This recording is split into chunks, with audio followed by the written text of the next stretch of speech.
할렐루야. 어떻게 한 주간 편안하셨어요? 예. 저는 성도님들이 수술을 받기 전에 만나서 함께 기도하는 경우들이 여러 번 있습니다.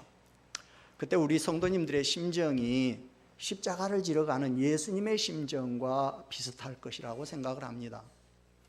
특히 부인들의 경우에는 집에서 해야 할 일이 많은데 이제 수술을 받으면 몇 달 정도는 집안일을 하지 못하게 됩니다. 그래서 나름대로 자기가 해놓을 것을 미리 해놓고 수술을 받으러 가기 전에 이제 교회에 나와서 기도를 받고 가는 거죠. 근데 얼굴 표정을 보면 얼마나 걱정과 두려움이 많은지 알 수 없습니다. 혹시 수술이 잘못될지도 모른다는 그런 생각도 있겠죠. 그런다고 해서 수술을 받지 않을 수도 없습니다. 수술이 고통스럽지만 모든 걸 하나님께 맡기고 수술을 받으러 가는 거예요. 예수님은 지금 가장 고통스러운 수술을 받기 위해서 예루살렘으로 올라가고 계셔요. 그것은 곧 죽음의 수술이죠. 예수님은 9장 31절에서 예루살렘으로 올라가기로 결단하셨다고 그랬어요. 예수께서 승천하실 기약이 차감해 예루살렘을 향하여 올라가기로 굳게 결심하시고, 그 이후로 예루살렘은 이제 주님이 고난받고 인류 구원의 사역이 완성될 곳으로 묘사되고 있어요. 갈릴리를 출발해서 베레아를 통과하는 긴 여행은 이제 거의 목적지에 다다랐습니다. 오늘 예수님은 제자들에게 뭘 말씀하십니까? 예수님은 자신이 예루살렘에 올라가셔서 당할 일을 크게 두 가지로 설명하셨어요. 먼저는 전체적인 개관을 설명하셨어요. 31절 같이 읽죠. 예수님께서 12제자를 데리시고 이르시되 보라,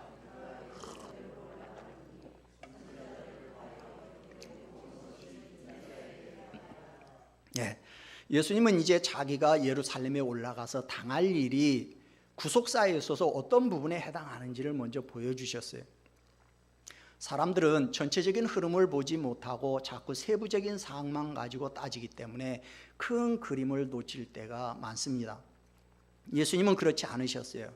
순례자들이 큰 절기를 맞아 예루살렘 성전으로 나갈 때 예배하기 위해서 양이나 비둘기 같은 제물을 가지고 가듯이 예수님은 자기를 세상 죄를 지고 가는 대속제물로 바치기 위해서 예루살렘으로 올라가고 있습니다. 지금 예수님이 예루살렘에서 겪게 될 일은 하나님의 전체적인 구원 계획에서 보면 최고의 이제 절정에 해당되는 사건이죠. 그리고 만약 이 일이 생략된다면 하나님의 구원 계획은 다 무너지게 됩니다. 또한 예수님은 아주 세부적이고 구체적인 부분을 말씀을 해주셨어요. 그것은 예수님이 유대인들에게 직접 고난을 받는 것이 아니라 이방인들에게 넘겨져서 무자비한 고문을 당한다는 거예요. 32절 3절 같이 읽습니다. 인자가 이방인들에게 넘겨져 희롱을 당하고 능욕을 당하고 침뱉음을 당하겠으며 그들은 채찍질하고 그를 죽일 것이나 살아나리라 하시되. 자, 예수님의 의식 속에는 영광스러운 부활과 더불어서 십자가의 순환이 항상 자리를 잡고 있어요. 근데 그걸 공개적으로 드러내시는 것은 보류하셨었어요. 그러나 이제 공생의 마지막이 가까움에 따라서 아주 구체적으로 지금 오늘 말씀하고 계세요. 예수님은 예루살렘에 올라가서 희롱당하고 능욕당하고 침뱉음을 당하고 채찍질을 당하고 그리고 죽임을 당한다는 거예요. 아주 세부적인 사항까지 예수님은 다 알려주셨어요. 자신은 이방인 로마 교인들에게 넘겨질 것이고 그들이 예수님을 희롱하고 채찍질하고 죽인다는 것을 예수님은 다 알고 계셨어요. 예수님은 이렇게 예루살렘에서 자기를 기다리고 있는 것이 무엇인지 세부적으로 다 알고 계셨어요. 예수님의 죽으심은 단순히 죽음으로 끝나는 사건이 아니라 우리의 죄를 치료하는 수술이고 우리의 영혼을 살리는 탄생과 같죠. 그래서 예수님은 자신이 당할 것이 무엇인지를 다 아시면서도 예루살렘에 올라가서 십자가를 지시려는 거예요. 그리고 예수님은 죽은 지 3일 만에 이제 다시 살아나실 겁니다. 예수님이 다시 살아나심으로 모든 십자가의 고통을 극복하실 겁니다. 근데 문제가 생겼습니다. 34절을 같이 읽습니다. 제자들이 이것을 하나도 깨닫지 못하였으니 그 말씀이 감추었으므로 그들이 그 이르신 바를 알지 못하였더라. 자, 예수님께서 그의 순환과 죽음을 거듭거듭 이야기하셨어요. 그럼에도 불구하고 제자들이 여전히 이것을 하나도 깨닫지 못했다고 했어요. 예수님은 그의 순환과 죽음을 언제 제자들에게 말씀하셨어요? 제일 먼저 말씀하신 건 가이사랴 빌립보에서 베드로의 신앙 고백 이후에 처음으로 밝혀주셨어요. 자, 우리 앞으로 가서 9장 22절을 한번 보죠. 자, 9장 22절. 9장 22절 같이 읽습니다. 이르시되 인자가 많은 고난을 받고 장로들과 대제사장들과 서기관들에게 버림받아 죽임을 당하고 제3일에 살아나야 하리라 하시고, 그리고 두 번째로 예수님이 말씀하신 건 변화사 사건 이후에 이제 제자들이 쫓아내지 못한 어린 아이에게 들린 귀신을 쫓아내신 후에 말씀해 주셨어요. 9장 44절 같이 봅니다. 이 말을 너희 귀에 담아두라. 인자가 장차 사람들의 손에 넘겨지리라 하시되, 누가는요 간단하게 인자가 장차 사람들 손에 넘겨지리라 이렇게만 말씀하셨다고 기록하고 있지만, 그러나 마태와 마가는 분명히 예수님의 죽으심과 부활을 예고하신 것으로 기록되어 있어요. 그리고 이제 오늘 부자 관리가 재물로 인해서 슬픈 기색을 하고 돌아간 이후에 예루살렘으로 올라가시면서 세 번째 말씀하고 계셔요. 그 외에도 예수님께서 간접적으로는 여러 번 더 말씀해 주셨어요. 여러분, 변화산에서 이제 모세와 그 엘리야가 나타나서 이제 변화되신 주님과 대화를 나누는데, 그 대화의 내용이 뭐냐? 바로 예수님의 죽음에 대한 것이었다고 말하고 있어요. 9장 31절을 보면 영광 중에 나타나서 장차 예수께서 예루살렘에서 별세하실 것을 말하세요. 그러니까 예수님이 예루살렘에서 죽임당할 것에 대해서 말씀을 나누신 거죠. 또 어떤 바리새인이 예수님에게 헤롯이 죽이려고 하니까 여기를 떠나라 그랬을 때 13장 32절부터 4절을 한번 보죠.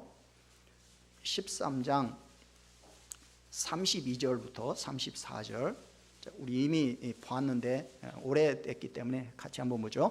이르시되 너희는 가서 저 여우에게 이르되 오늘과 내일은 내가 귀신을 쫓아내며 병을 고치다가 제3일에는 완전하여지리라 하라. 그러나 오늘과 내일과 모레는 내가 갈 길을 가야 하리니 선지자가 예루살렘 밖에서는 죽는 법이 없느니라.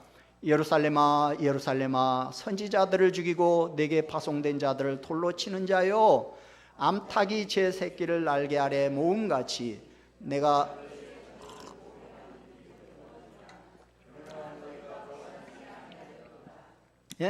선지자들을 돌로 치고 죽이는 그 예루살렘에 자신이 선지자로서 죽기 위해서 올라가신다는 사실을 말씀하셨어요. 여기 제3일은 예루살렘에서 죽으심으로 사역을 완성하실 때까지의 기간을 말합니다. 그러니까 예루살렘에서 죽음과 부활을 통해서 예수님의 지상 사역을 완수하신다는 거예요. 이렇게 주님은 기회만 있으면 제자들에게 당신이 고난받고 죽임당해야 할 사실을 말씀해 주셨어요. 예수님이 자기 죽음에 대해서 이렇게 제자들에게 여러 번 말씀하신 이유가 뭡니까? 아직도 제자들이 그 사실을 믿지 못하고 깨닫지 못하고 있기 때문에. 그런데 제자들은 지금 세 번째 말씀하실 때까지도 이것을 하나도 깨닫지 못했다 그랬어요. 지금 제자들이 주님하고 얼마나 같이 지냈습니까? 지금이 이제 예수님의 죽음이 임박하기 때거든요. 이제 바로 예루살렘 올라가기 직전이기 때문에 지금 제자들은 3년 이상을 주님과 같이 다니면서 같이 먹고 같이 마시고 같이 생활했어요. 그런데도 예수님의 죽음과 관련해서 전혀 깨닫지 못했다는 거예요. 예수님은 제자들이 충분히 알아들을 수 있도록 말씀하셨어요. 근데 제자들이 예수님의 순환과 죽음에 대해서 전혀 깨닫지 못하고 있다는 거예요. 그 이유가 뭡니까? 우리는 몇 가지 추측할 수 있어요. 하나는 지금 메시아와 관련된 제자들의 잘못된 선입견 때문이에요. 예수님이 그렇게 비참한 죽임을 당하리라고는 제자들은 지금 전혀 생각하고 있지 않아요.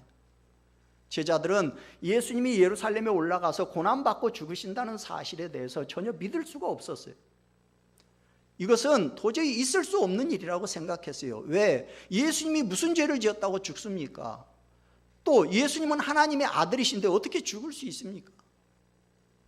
또 하나는 그리스도의 순환은 일시적이지만 제자들에게 숨겨져 있었어요. 여러분 34절 다시 보면 그 말씀이 감추었으므로 그들이 그 이르신 바를 알지 못하였더라 그랬어요. 여기 그 말씀이 감추어져 있었다는 거예요. 예수님이 지금 제자들에게 말씀하시는 순환과 죽임에 대한 말씀이 제자들한테는 감춰져 있었대요. 그러면 그 말은 누가 제자들에게 이 말씀을 감췄다는 거예요? 예수님이 그렇게 알려주려고 하시는 말씀을 도대체 누가 제자들에게는 이 사실을 감춰버렸어요? 하나님께서. 그러면 하나님은 왜 이 사건을 제자들에게 감추고 계시는 거예요? 하나님이 예수님의 순환과 죽으심을 제자들에게 감추고 계시는 데는 이유가 있습니다. 십자가가 이루어지는 그날까지 이 사실은 제자들에게 감추어져야 해요. 안 감춰지면 어떻게 될까요?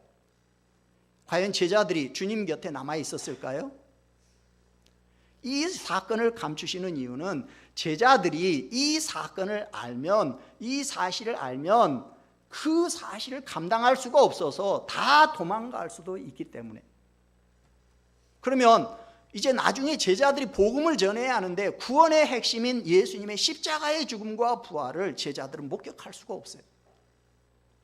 어떤 면에서 제자들은 예수님에 대한 인간적인 기대 때문에 주님의 사역을 온전하게 이해하지 못하고 있어요. 아직 성숙하지 못했다는 거죠. 제자들은 예수님을 이용해서 자기들의 야망을 성취하는 데만 지금 혈안이 되어 있어요. 제자들은 너무나 철이 없어서 예수님이 예루살렘에 올라가시면 당장 무슨 좋은 일이 생기는 줄 알고 지금 들떠서 올라가고 있어요. 근데 예수님은 왜 제자들에게, 하나님께서 제자들에게 감추어 놓으신 예수님의 그 순환과 죽음에 대한, 그 다음에 부활을 왜 그렇게 제자들에게 그렇게 자주 말씀해 주셨어요?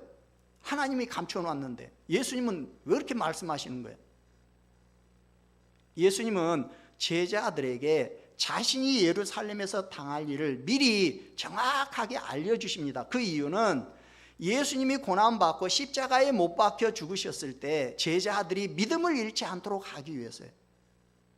예수님의 죽음이 돌발적으로 이루어진 사건이 아니고 하나님의 뜻에 따라 이루어진다라는 것을 나중에라도 제자들이 깨닫도록 하시기 위한 거예요. 예수님의 십자가 사건은 구원 역사의 중심입니다. 예수님의 십자가 사건을 잘 설명한 오스카 쿨만이 예수님의 십자가는 구원 역사의 중심에 있다 이렇게 말했어요. 십자가 전에는 결국 십자가를 준비하는 단계고 그 후는 이 구원을 확장하는 것이라는 거죠. 예수님의 십자가 사건은 우리 구원의 중심이에요.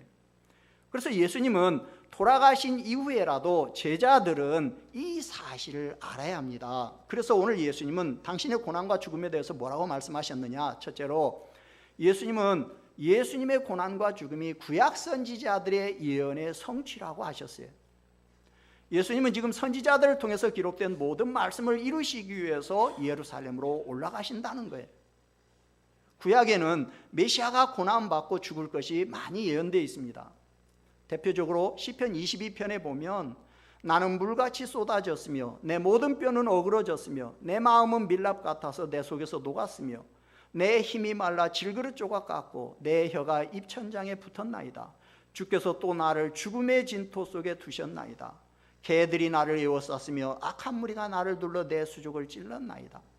사실 이 부분은 다윗이 당한 그 고난을 이렇게 이제 노래한 건데, 근데 이게 성령에 감동돼서 결국은 메시아가 당할 순환을 미리 다윗의 그 순환을 통해서 이렇게 노래해 놓은 거예요. 이사야 선지자는 메시아의 순환을 대속 개념과 연결시켜서 예언했어요. 이사야 53장 5절 보니까 그가 찔림은 우리의 허물 때문이요 그가 상함은 우리의 죄악 때문이라. 그가 징계를 받음으로 우리는 평화를 누리고 그가 채찍에 맞음으로 우리는 나음을 받았도다. 그러니까 예수님이 고난받고 죽으시고 다시 살아나심으로 우리 모든 믿는 자들이 하나님의 진노의 심판에서 이제 풀려나게 됩니다. 이사야 53장 10절에 보면 여호와께서 그에게 상함을 받게 하시기를 원하사 질고를 당하게 하셨은즉 그의 영혼을 속건제물로 드리기에 이르면 그가 씨를 보게 되며 그의 날은 길 것이요 또 그의 손으로 여호와께서 기뻐하시는 뜻을 성취하리로다. 이사야 53장 이 부분은요 지금 제4 여호와의 종의 노래인데요, 여기 속건제물로 드린다는 거죠. 속건제물은 뭐냐면 부채를 갚거나 죄값을 만족시켜서 죄인을 자유롭게 놓아주는 목적으로 드리는 제사예요. 그러니까 여호와의 종은 그의 생명의 피를 쏟는 죽음을 통해서 하나님의 공의의 요구를 만족시키기 위한 희생제물이 되기 위해서 지금 예루살렘으로 올라가고 계신다는 거예요. 여호와의 종이 희생제물이라는 것은 그 종이 제사장으로 자기 자신을 제물로 바친다는 얘기예요. 이건 모세율법에서 말하고 있는 제사들하고는 근본적으로 다른 유일무이한 제사입니다. 모든 제사의 원형이고 실체죠. 이렇게 여호와의 종이 메시아가 자신의 몸을 제물로 제사를 드리면 이제 씨를 보게 된다 그랬어요. 여기 씨라는 건 뭡니까? 하나님이 아브라함에게 약속했던 그의 영적인 후손들을 말하는 거죠. 유대사회에서 많은 자손은 축복의 하나예요. 물론 살아생전 누리는 축복이죠. 근데 여호와의 종은 죽음으로써 또 죽어서 그 축복을 누린다는 거예요. 또 그의 날은 길 것이다. 장수도 역시 축복 중에 하나입니다. 이제 종 메시아는 죽음에서 일어나 승천하시고 다시 재림하신 후에 영원히 그의 나라를 다스리게 되겠죠. 예수님은 자기가 예루살렘에서 겪으실 일의 중요성을 아셨을 뿐만 아니라 그것을 하나하나 이루어 가셨어요. 하나님의 뜻이 이루어지도록 예수님은 가만히 계신 것이 아니고 그것을 하나씩 이루어 가셨어요. 그래서 예루살렘에 입성하실 때도 나중에 보면 나귀를 타시고 또 체포되실 때도 자진해서 체포를 당하십니다. 결국 예수님의 사역은 예루살렘에서 죽임을 당하심으로 완성될 것이기 때문에 주님은 불가불 예루살렘으로 올라가실 수밖에 없어요. 죽을 줄 알고도 주님은 예루살렘으로 올라가시는 일을 중단할 수가 없었어요. 왜? 그것이 하나님 아버지의 뜻이고 그것이 당신이 이 세상에 오신 이유이기 때문에. 예수님은 성경이 성취되는 것을 다른 어떤 일보다 중요하게 생각하셨어요. 둘째로 예수님은 어떻게 고난받고 죽을 것인가를 자세히 말씀하셨어요. 32절 3절 다시 보죠. 인자가 이방인들에게 넘겨져 희롱을 당하고 능욕을 당하고 침뱉음을 당하겠으며 그들은 채찍질하고 그를 죽일 것이나. 자, 예수님은 예루살렘으로 올라가시는 길에 뭔가 지금 불안해하고 두려워하는 제자들에게 예루살렘에 올라가서 자신이 당하실 일을 아주 자세히 말씀해 주셨어요. 예루살렘에 가서 예수님이 당하실 일이 뭐예요? 희롱당하고 능욕당하고 침뱉음 당하고 채찍질 당하고 죽임을 당한다는 거예요. 한마디로 말하면 예루살렘에 올라가면 좋은 일은 하나도 없고 너무나 끔찍한 일이 예수님을 기다리고 있다는 거예요. 예수님은 예루살렘에서 예수님이 이방인들에게 넘겨져서 고난받을 것을 아셨어요. 지금 여기 이방인은 예수님을 형을 집행하는 사람들을 말하죠. 나중에 이제 23장에 가면 예수님의 무죄 방면을 위해서 빌라도가 여러모로 이렇게 막 힘을 씁니다. 그러나 결국은 예수님을 군인들에게 넘겨줘서 십자가에 죽게 하셔요. 죽게 만들어요. 이렇게 예수님의 십자가 죽음에 대한 1차적인 책임은 유대인들에게 있지만 그러나 2차적으로는 이방인의 책임도 분명히 있다라는 것을 밝히고 있어요. 예수님은 예수님이 받을 고난과 죽음을 매우 구체적이고 생생하게 알고 계셨어요. 하나님은 사람들에 대해서 이렇게 많은 부분들을 비밀로 감춰 놓으셨어요. 특별히 죽음에 대해서는 비밀로 만들어 놨죠. 근데 예수님은 당신이 언제 어디서 어떻게 죽을 것인가에 대해서 다 알고 계셨어요. 사실 예수님은 죽어야 할 이유가 없는 분입니다. 근데 죽어야 해요. 나이로 봤을 때도 아직 죽기에는 너무 이른 나이입니다. 근데 죽어야 하니까 기가 막힌 일이고, 또 죄가 없는 의인으로서 흉악한 죄인처럼 죽어야 하니까 역시 가슴 아픈 일이고, 또 저주받은 사람처럼 희롱당하고 능력당하고 결국은 십자가에 달려 죽어야 하니까 고통이죠. 그러나 예수님은 자기의 죽음을 거부하지 않으셨어요. 예루살렘으로 올라가는데 마지못해 끌려가는 송아지처럼 그렇게 끌려가지 않으셨어요. 죽음이 억울하고 두렵고 무서워서 예루살렘으로 올라가는 것을 두려워하지 않으셨어요. 오히려 제자들보다 앞장서서 올라가셨어요. 마치 죽음을 환영하는 것처럼 너무나 당당하게 올라가셨어요. 그것은 곧 자기의 목숨을 많은 사람들의 대속물로 주기 위함인 거죠. 즉 자신의 죽음으로 죄인된 인간들이 구원을 받고 영생에 이를 수 있기 때문에, 자신이 죽음으로써 많은 사람이 다시 살아나기 때문에 고난을 피하지 않고 서둘러 예루살렘으로 올라가셨던 거예요. 세 번째로 예수님은 죽은 지 3일 만에 부활하실 것을 말씀하셨어요. 33절에 그들은 채찍질하고 그를 죽일 것이나 그는 3일 만에 살아나리라. 사실 예수님의 순환과 죽음보다 더 큰 사건이 부활입니다. 사람들은 예수님을 공문하고 죽일 것이지만, 그러나 예수님은 3일 만에 죽음에서 다시 살아나셔서 인간의 모든 운명을 바꾸는 대승리를 하십니다.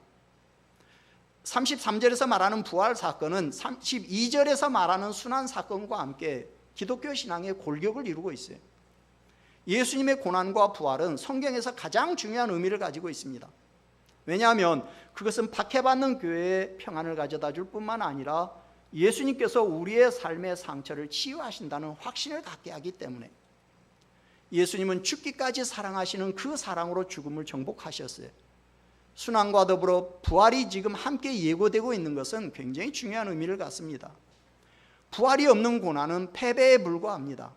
반면에 고난이 없는 부활은 이 세상에 그리스도의 완전하지 못한 부분적인 사랑만을 보여줄 뿐입니다.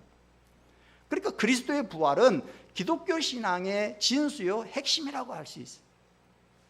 왜 예수님이 우리 때문에 고난을 받고 죽어야 해요? 그건 하나님의 아들이 오시지 않고는 인간의 죄를 해결하실 수가 없기 때문에, 인간의 죄는 오직 우리를 창조하신 하나님이 직접 오셔서 책임을 지셔야 용서받을 수가 있습니다.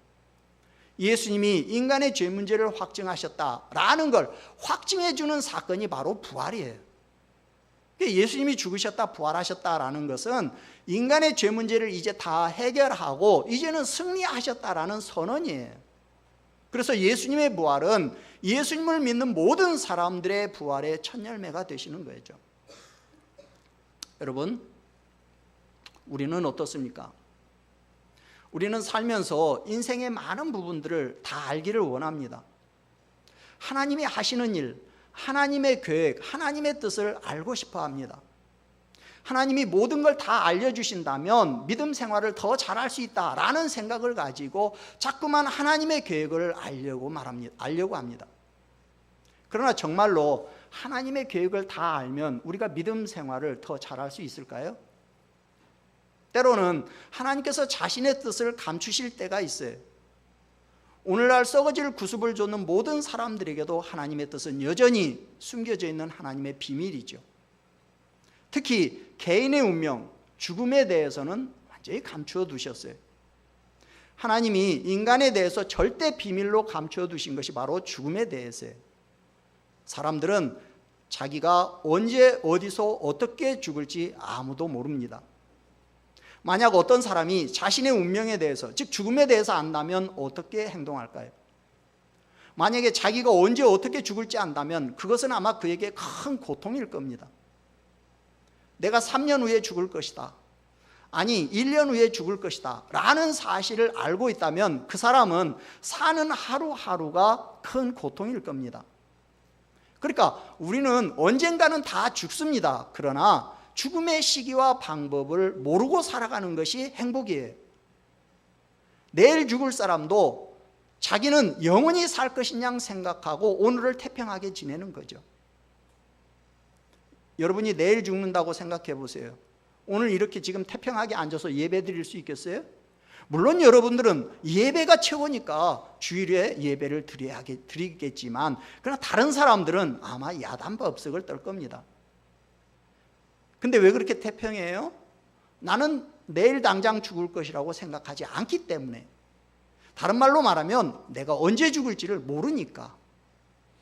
이렇게 하나님은 우리가 반드시 알아야 할 것들은 성경에 이미 다 말씀을 해놓으셨어요. 성경에서 말하고 있지 않는 것은 우리가 알 필요가 없으니까 말씀 안 하신 거예요. 근데 사람들은 하나님께서 성경에서 말씀하지 않은 내용들을 알고 싶어 합니다. 반드시 알라고 말씀해 주신 것도 다 모르고 있으면서. 우리는 그래서 하나님 앞에 수많은 의문을 제시하고 원망이 끊이지 않죠.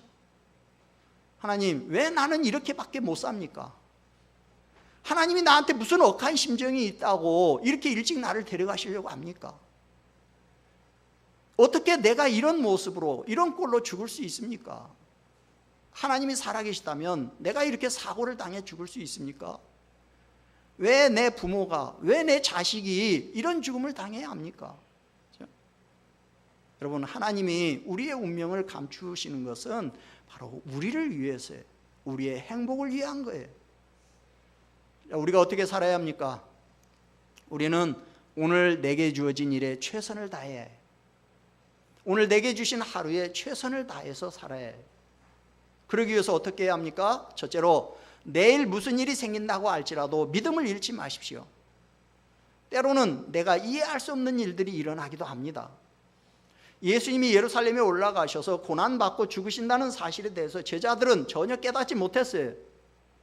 만약 예수님이 예루살렘에서 당하실 일을 제자들이 정확하게 이해하고 있었다면 연약한 제자들은 아마 모두 미리 도망가고 말았을 겁니다. 그러나 우리는 그러면 안 됩니다. 내가 예수를 믿음으로 인해서 내일 무슨 일이 생긴다는 것을 안다고 할지라도 우리는 믿음을 잃으면 안 됩니다. 그것이 내가 져야 할 십자가라면 믿음으로 꿋꿋이 그 십자가를 받아들일 수 있어야 해요. 그것이 진짜 그리스도의 제자입니다.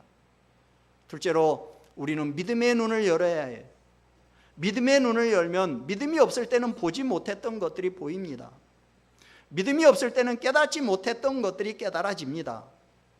우리는 믿음의 눈을 열고 주님의 뜻을 바라봐야 하고 주님의 뜻을 이루어야 해요. 그러나 영적인 눈이 가려지면 마치 오늘 제자들처럼 아무리 말씀을 주셔도 도무지 깨닫지를 못합니다. 제자들은 주님을 3년간이나 따라다녔는데도 눈이 가려져서 주님의 말씀을 듣고도 하나도 깨닫지 못했어요.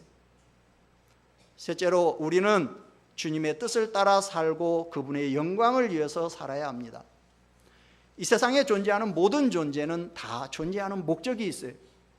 그것은 뭐냐? 하나님의 영광을 드러내고 하나님께 영광을 돌리는 거예요. 길에 존재하는 돌멩이 하나도, 들에 피어있는 들풀 하나도 다 이 존재의 목적을 가지고 지금 존재하고 있는 거예요. 하물며 만물의 영장이라고 하는 인간이 자기가 존재하는 목적을 모르고 살고 있다면 그것처럼 아이러니가 없겠죠. 우리는 본질상 하나님의 진노의 대상이었고 죄 때문에 지옥 갈 수밖에 없었어요.